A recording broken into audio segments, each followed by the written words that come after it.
Bitcoin, Dogecoin, Tether. These terms have likely become familiar to you in recent years. In some countries, these names are often associated with scams or money laundering. They all sound similar, they're all called coins, and they all exist in digital form. But can you really tell the difference between them? In 2025, the global financial order is undergoing a new transformation. A proposed bill in the US, known as the Genius Act, is making its way through the legislative process, aiming to establish a regulatory framework for stablecoins. Meanwhile, in Asia, Hong Kong has taken the lead by passing its own stablecoin regulation ordinance, laying the groundwork for using stablecoins in supply chain finance. What's even more eye-catching is the fact that President Trump and Vice President Vance have emerged as vocal supporters of stablecoins and digital assets. Trump, who once called Bitcoin a scam, has now completely changed his tune. So why the sudden shift? Today, we'll take a closer look at the power struggle and vested interests behind the rise of stablecoins. Terms like virtual currency,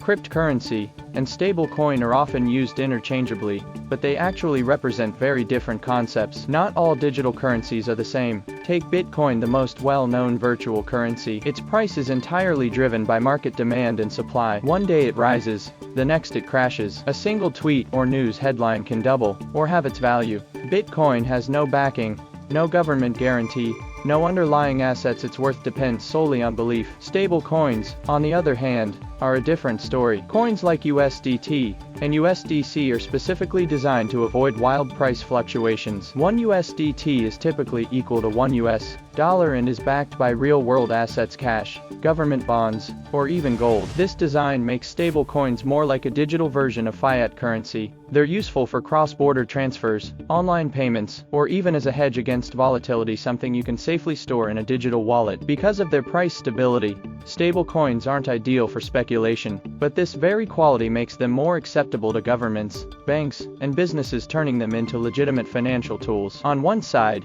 you have highly speculative cryptocurrencies, on the other, stable and practical stablecoins. It's the difference between investing in stocks and depositing money in a bank, completely different in nature. Stablecoins aren't just crypto infrastructure, they have the potential to challenge the traditional financial system, while also being more palatable to risk-averse governments. But this raises a key question: who should regulate them, and how? Here's the problem: stablecoins seem safe, but are they really? While they claim to be backed by US dollars or treasuries, who verifies this? Take USDT. Does its issuer really hold that much cash? Has it been audited? If they're lying or suddenly go bankrupt, what would happen to the value of those coins? That's why the US is taking action. This year, it introduced the Genius Act, short for Guiding and Establishing the Nation's Innovation for US Stablecoins Act. It's the most comprehensive US proposal for regulating stablecoins to date. The bill requires that anyone who wants to issue a stablecoin must first obtain government approval, prove that they have adequate asset reserves, and submit to regular disclosures and audits. In short,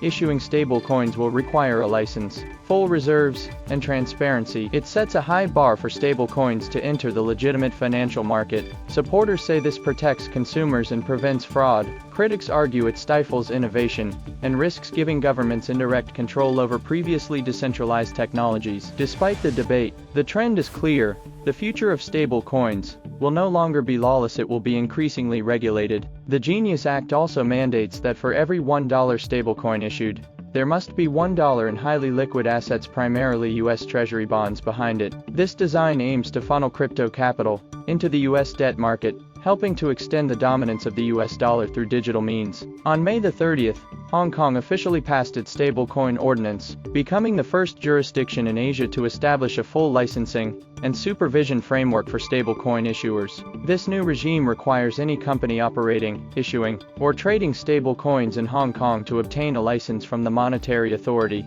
and maintain 100% fiat reserves. In other words, if you want to issue stablecoins in Hong Kong, you must hold an equivalent value in US or Hong Kong dollars in a bank, a requirement stricter than in many countries. But for Hong Kong, or more broadly, China, this isn't just about regulation, it's about taking control. They aim to carve out a strategic position in the digital financial order by legitimizing stablecoins tied to offshore RMB and integrating them with Belt and Road policies, SIPs, and the bridge system, creating a home field advantage in the new currency wars. Will this attract capital inflow, or trigger capital flight? The financial world is watching, and so is the US. What's surprising is that former President Trump, who had previously slammed cryptocurrencies, is now a supporter of free market stablecoins. During his campaign, he not only accepted crypto donations, but also opposed the introduction of CBDCs, claiming they pose a threat to personal privacy. Trump argues that the issuance of stablecoins should be left to the private sector, and that the market should decide the future of digital payments. For Trump,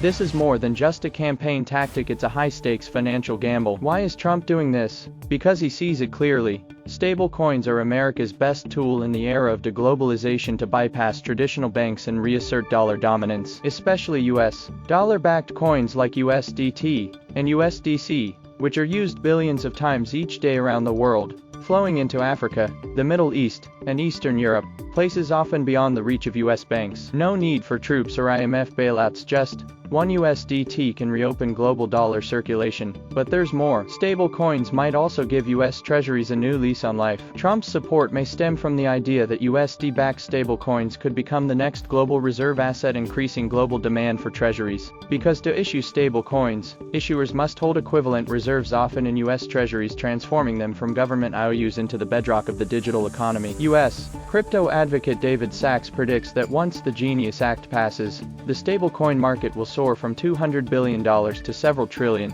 bringing hundreds of billions in new demand to the US bond market each year, easing fiscal pressure significantly. In short, stablecoins are both the digital form of the US dollar and the comeback vehicle for US treasuries. From the Genius Act to Hong Kong's new ordinance, from Trump's vocal support to Europe's MiCA framework, stablecoins are no longer fringe technology. They're moving rapidly to the heart of policy and redrawing the map of global financial competition. At first glance, stablecoins may seem like just another hedging tool in the crypto world, but in reality, they are quietly reshaping the global power structure of finance. For Hong Kong, this is a chance to reinvent itself as Asia's financial hub. For Trump and Washington, it's a new expression of dollar hegemony and a clever way to ease US debt burdens. For Congress, it's a test of how well public policy can integrate new technologies. But the real question is, when we hand over financial power to a code base or a corporation, are we truly ready? The biggest challenge isn't just regulating stablecoins, it's deciding what kind of world we're entering when money is no longer issued by nations. Will the next global financial order be chaos, or a new kind of order entirely?